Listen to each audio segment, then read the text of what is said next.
باطلا سبحانك فقنا عذاب النار آمنت بالله وصدق الله مولانا العظيم۔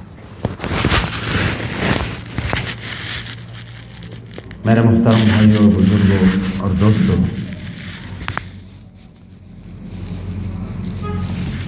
اسلام کیا ہے؟ یہ 5 چیزوں کے مجموعے کا نام کہ اعتقادات، ایمان اور عبادات، معاملات، معاشرت اور اخلاق، ان کے مجموعے کا نام اسلام ہے۔ اور ان میں بنیاد وہ عقائد، عقیدہ ہی خراب ہو چاہے جتنے بھی اچھے اعمال کرے بندہ، وہ قابل قبول نہیں ہے۔ اور ایمانیات میں اصل بنیاد اللہ رب العزت کی ذات اور صفات پر ایمان لانا، کہ اللہ جو کہ ہمارا خالق اور اس کے قبضے قدرت میں سب کچھ ہے، وہی پوری کائنات کا انتظام اور انصرام کرتا ہے۔ الحمدللہ اللہ کا کرم ہے کہ یہ ایمان ہم سب کو نصیب ہے،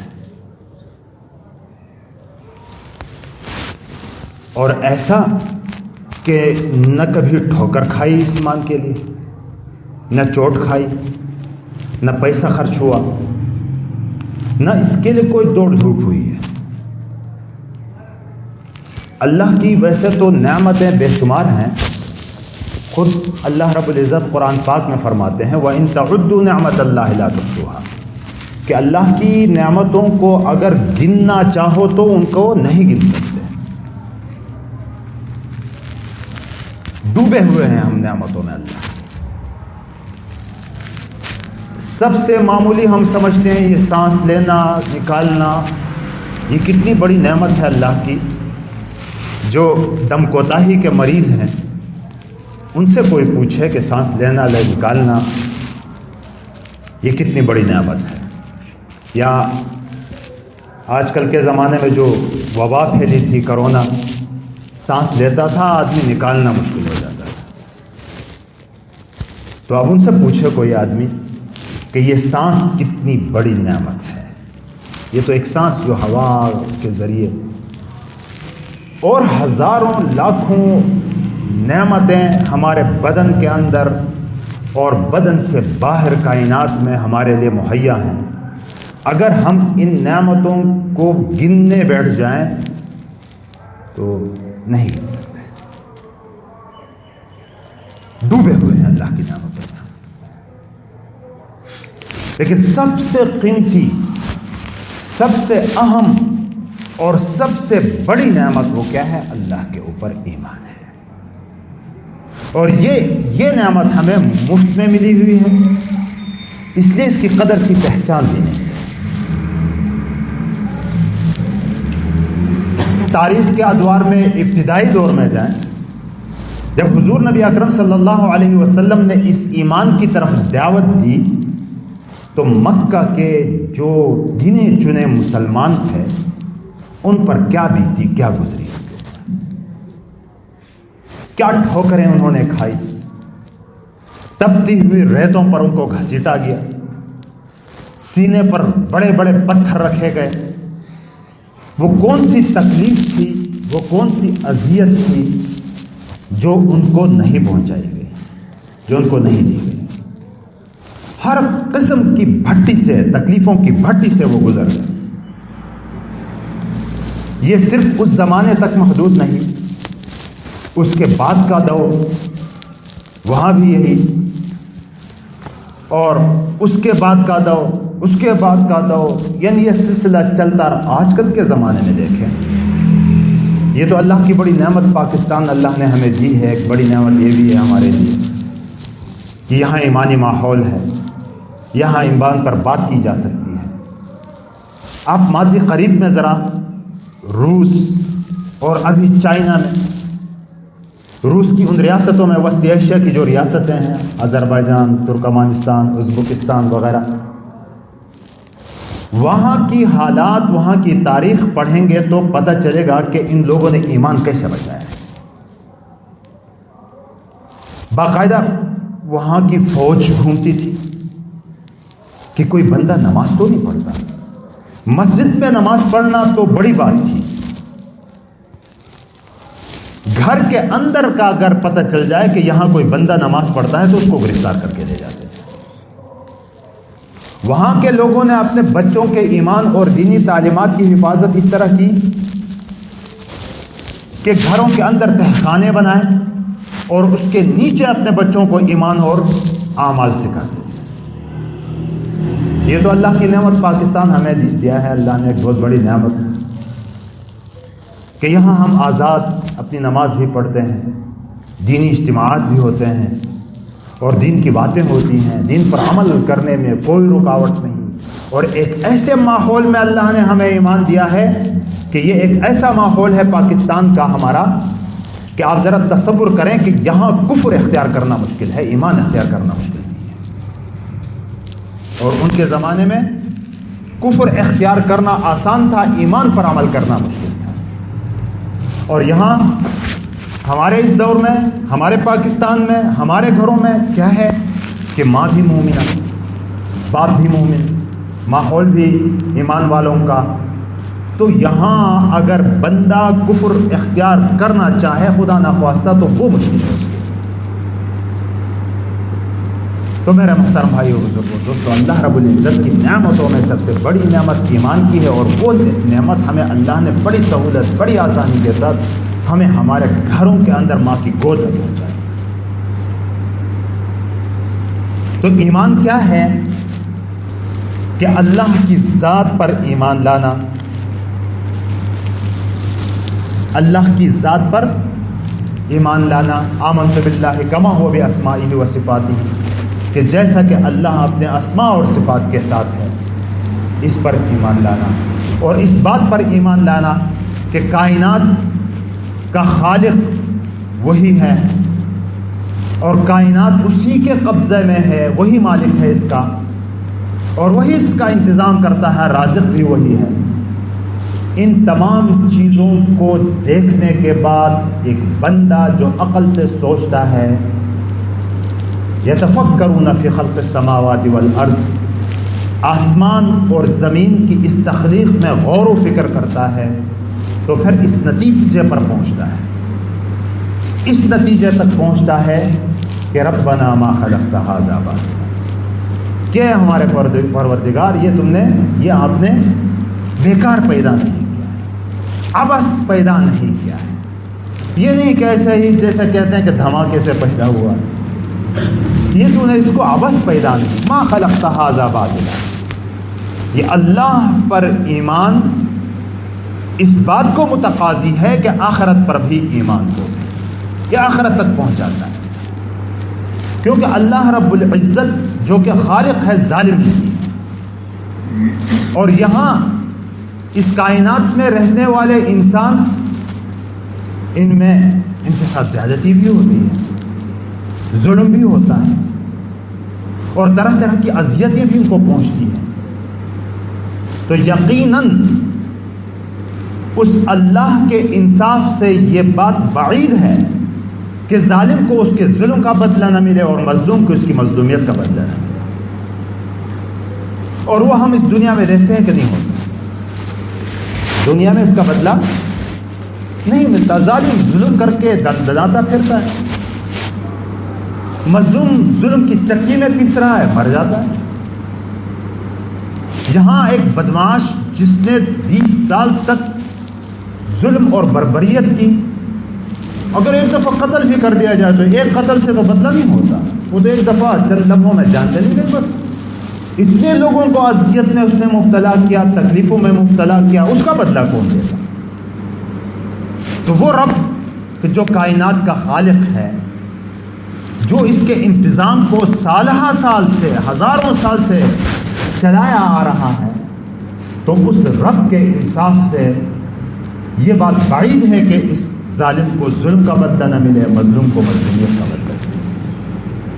تو اس کے لیے اللہ رب العزت نے یقیناً دن رکھا ہوا ہے کہ جس کو یوم الدین اور یوم آخرت کا دن، وہاں اس کو کیے کا بدلہ ملے گا۔ جس نے ذرا برابر نیکی کی اس کا بھی بدلہ وہاں ملے گا، جس نے ذرا برابر بھی کوئی شر کا کام کیا، بدی کا کام کیا، اس کا بدلہ بھی وہاں اس کو۔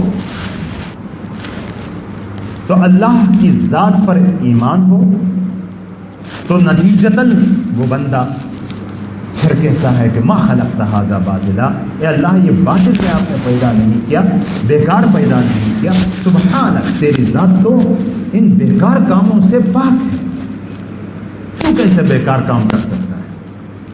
تو پھر کہتا ہے کہ فقنا عذاب النار، اے اللہ ہمیں آگ کے عذاب سے بچا دے، آخرت میں جو دن رکھا ہوا ہے وہاں کے اس عذاب سے ہمیں بچا دے۔ یہ ایمان اللہ کی ذات کے اوپر اور یہ ایمان روز آخرت کے اوپر، یہ ابھارتا ہے انسان کو نیک اعمال۔ یہ بندہ پھر ظالم نہیں ہوتا، جس کا ایمان اللہ کے اوپر ہو، جس کا یقین ہو کہ ایک دن ہے کہ جہاں مجھے میرے کیے کا بدلہ ملے گا، تو وہ پھر برائیوں کی طرف نہیں جاتا۔ برے کم عقلت بھی محال ہے، انسان کی عقل بھی کہتی ہے کہ برائی ہے، کیوں کرے آدمی؟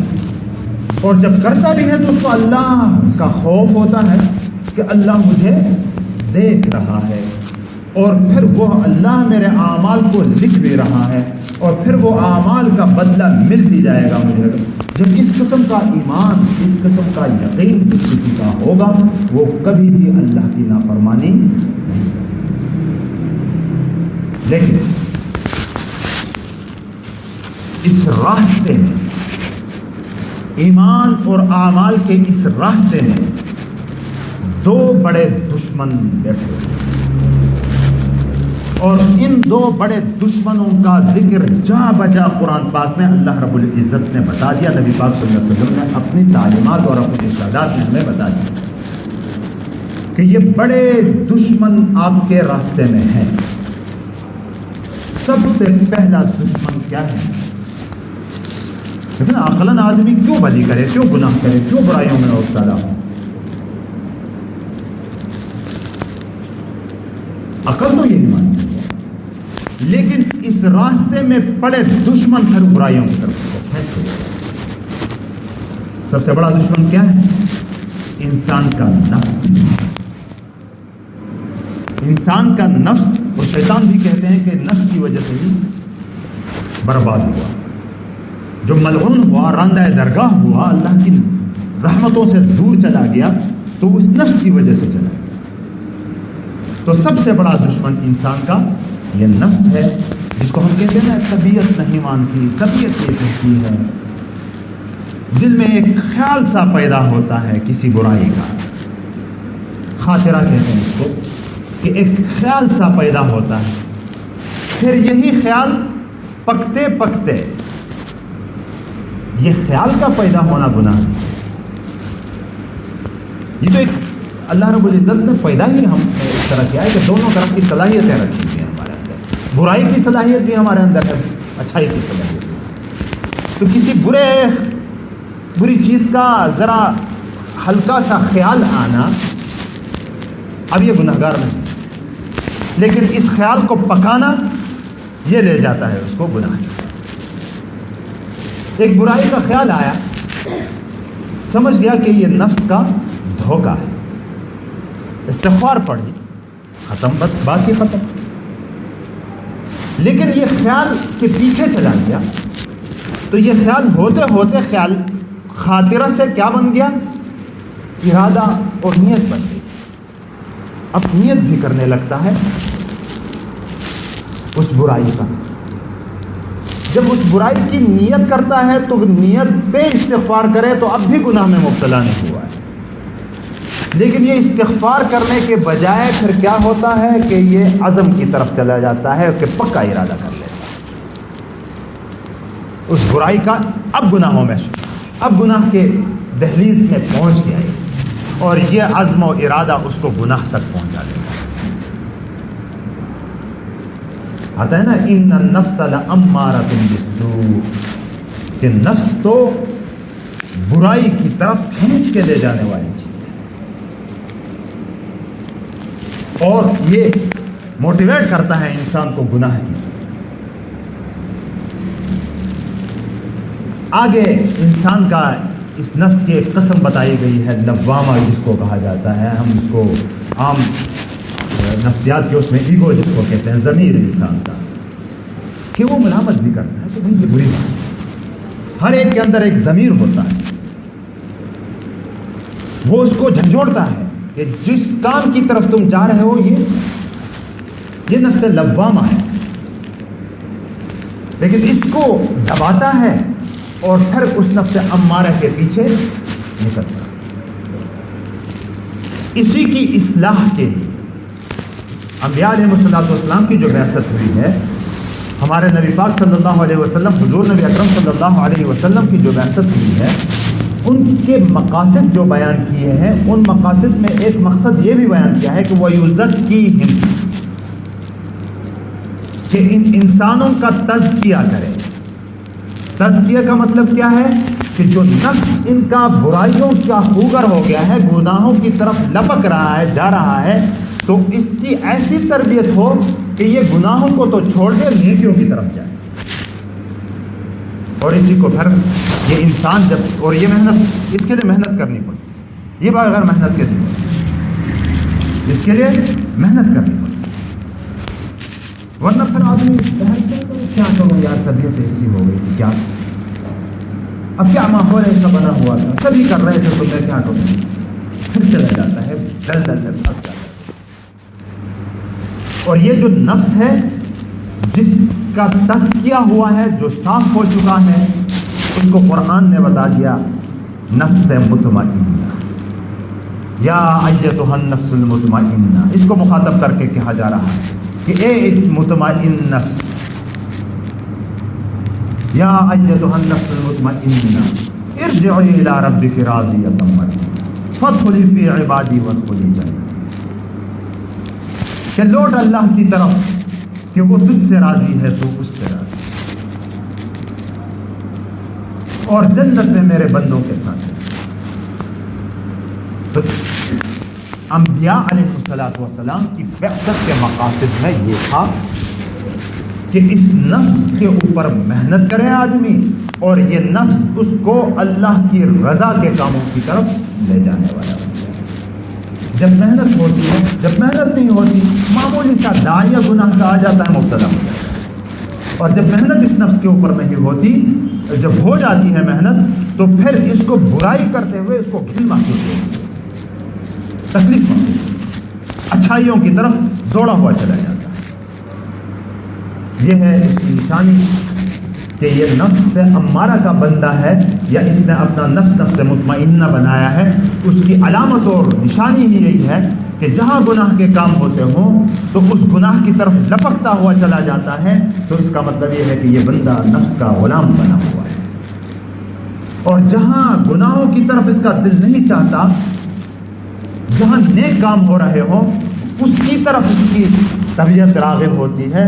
تو مطلب یہ ہے کہ اس کے نفس پر محنت ہو چکی ہے، اس کے دل پر محنت ہو چکی ہے، یہ نفس اب مطمئن ہے. تو میرے محترم بھائیو بزرگو دوستو، ایک تو دشمن یہ ہمارا نفس ہے، اور دوسرا بڑا دشمن جس کا کئی بار اللہ رب العزت نے قرآن پاک میں بتا دیا، وہ ہے شیطان.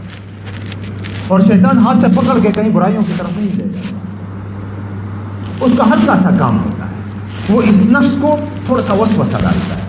اب وسوسوں کے پیچھے جا کر پھر یہ نفس اس کو گناہوں میں مبتلا، اور پھر یہ شیطان کیا کرتا ہے،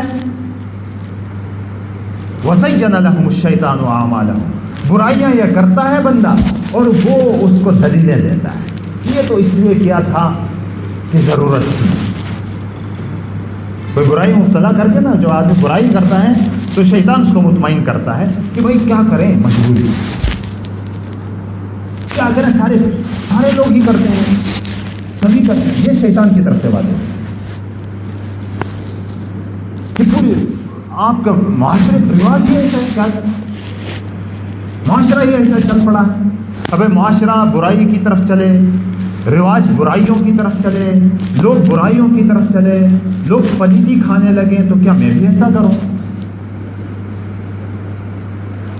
شیطان پھر صرف اس کو کیا کرتا ہے، اس کے اس برے اعمال کو خوبصورت بنا کے، مزین کر کے اس کو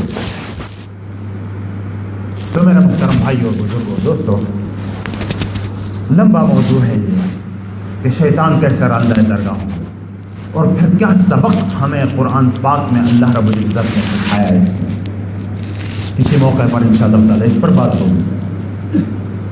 اب اس سے بچنے کا طریقہ، ٹائم ختم ہو رہا ہے اس لیے صرف اب بچنے کا طریقہ کیا ہے؟